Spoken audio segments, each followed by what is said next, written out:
Montunos are a rhythmic style of playing chords which originate in Cuban music. They sound like this.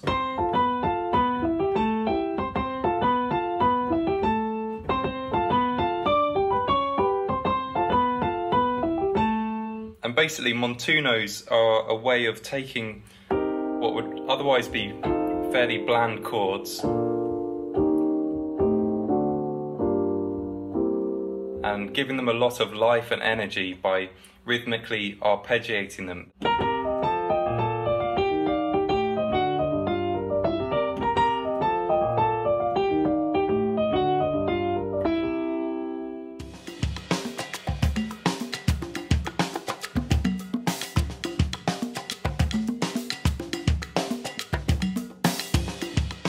So first of all, Montunos thrive when played over circle of fifth chord progressions. So when I say circle of fifth chord progressions, I mean chord progressions that resolve down a fifth each time. And a 2-5-1, which is found everywhere in jazz, is a great example. Because 2-5-1s are just the final three chords of an entire circle of fifths.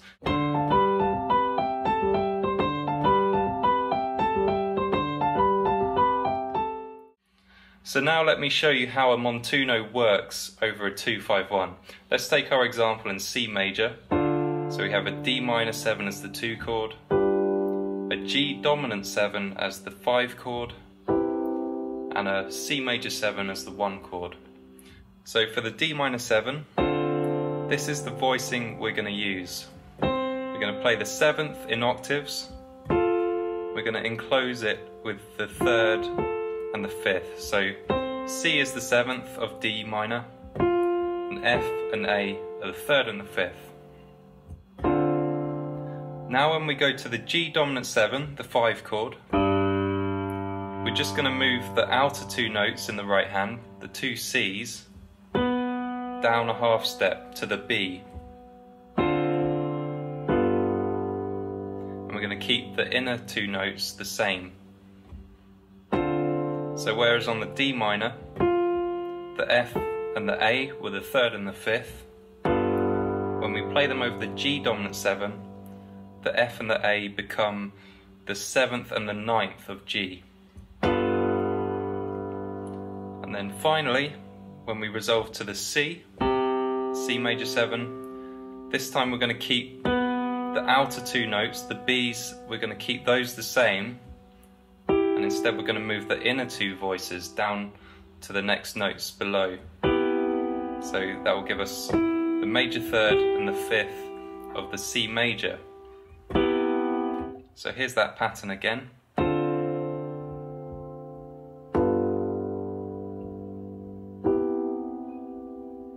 So the chord has been broken into 2 sections. There's the outer octave, and there's the enclosing 3rd and the 5th. So with each chord that resolves down a 5th, you're going to alternate whether you move the outside voices down or the inside voices down. You're going to get this sort of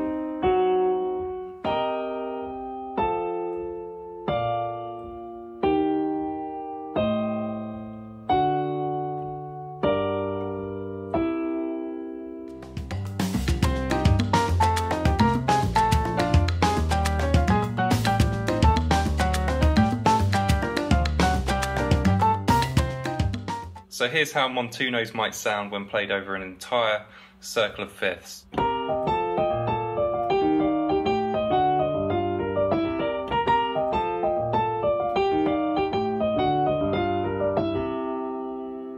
So basically the outer voice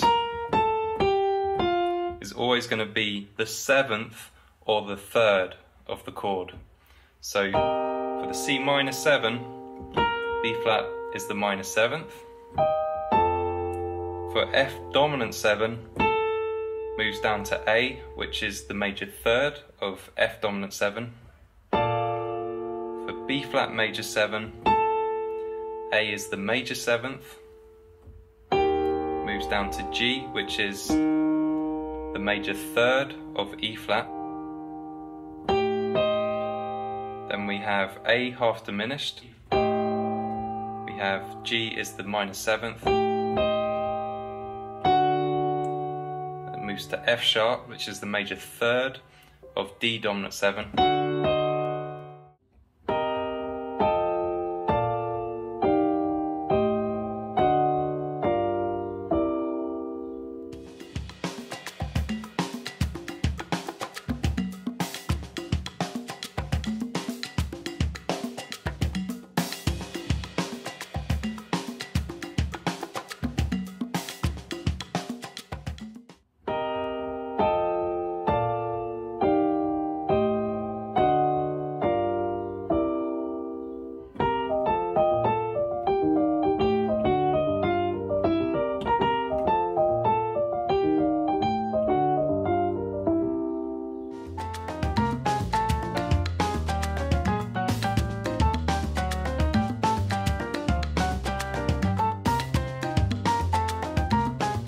So now I'm going to talk about turnarounds.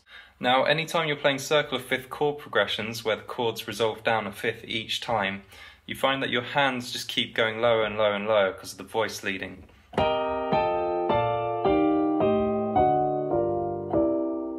So it's common, not just in Cuban and Latin jazz, but in all types of jazz, to have what's called a turnaround, which is basically a way of getting back up higher in the keyboard so you can play the circle of fifths again. So this is how I might play a turnaround if I was playing Montunos.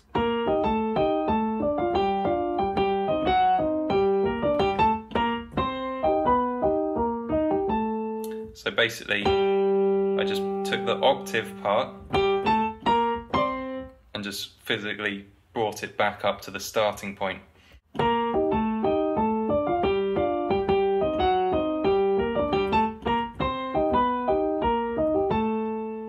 So basically, wherever you end the circle of fifths, you can just come back up, bring the octaves. Don't worry about that inner part, the inner voicing. Just do the outer octaves.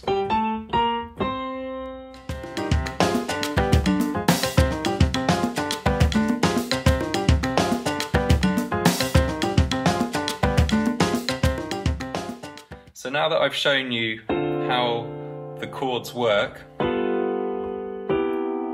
now let's talk about how we can play it in different ways. So first of all, you can play it how I'm playing it, where I just play the inner voices together as a chord. But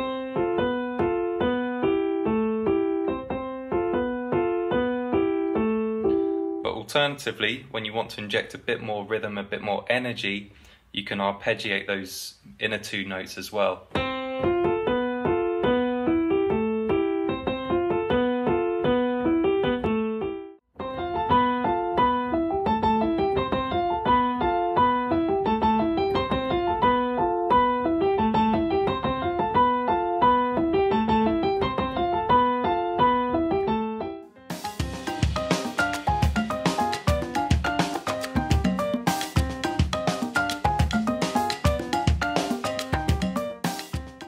Another thing, usually Cuban music is very loud and you're competing as a piano player with all the other drums and all these percussion, all these really loud instruments, and the piano often isn't amplified, so it's common to beef up these Montunos, play them in two hands.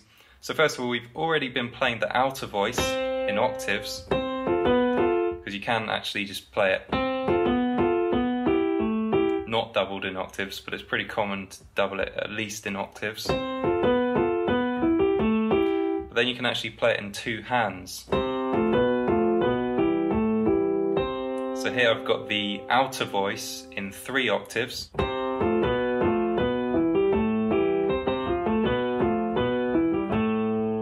then I can go one step further and actually play it in 4 octaves.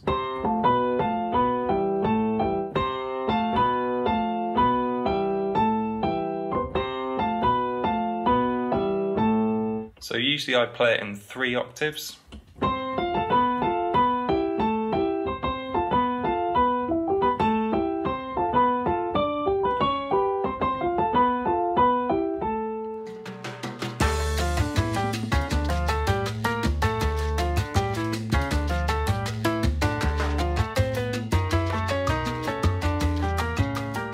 Another thing it's probably good to say while we're talking about Latin jazz and Cuban jazz styles, it's common when you're playing the melody to double the melody in octaves as well.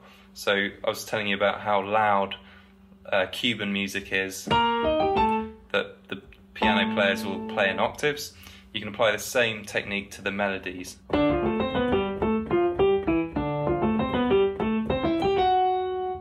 And for an even more dramatic effect, don't just play it in octaves, play it 2 octaves apart.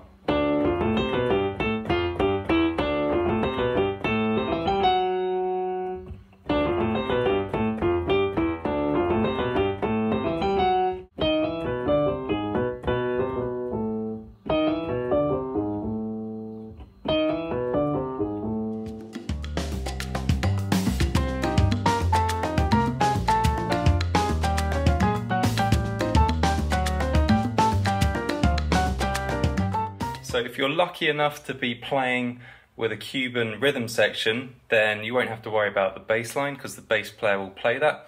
But if you do want to play solo piano or just with a percussionist maybe, and you want to play in the bass line, it's a very specific rhythm that goes with these Montunos. This is how it sounds.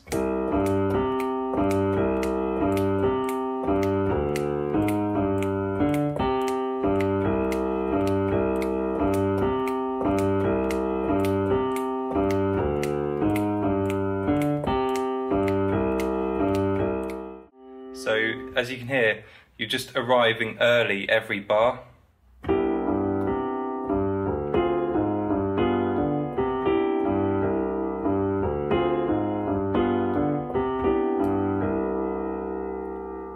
And then, of course, you got to play the right hand and left hand together. Here's how it sounds in slow motion, at least.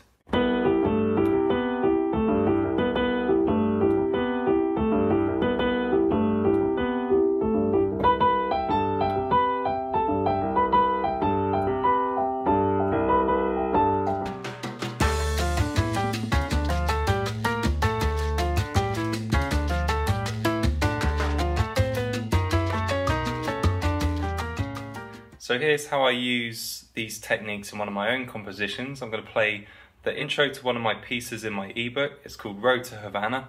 So I start off playing the melody in octaves. As I've said, that's a good way to create a loud sound when you're playing with a busy rhythm section.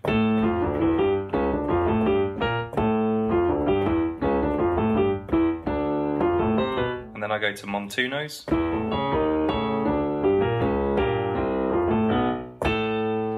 I do this thing that's quite common in Cuban music, is to anticipate the next bar and play it a beat early. So that would sound like this: 1, 2, 3, 4. 1, 2, 3, 4, 1.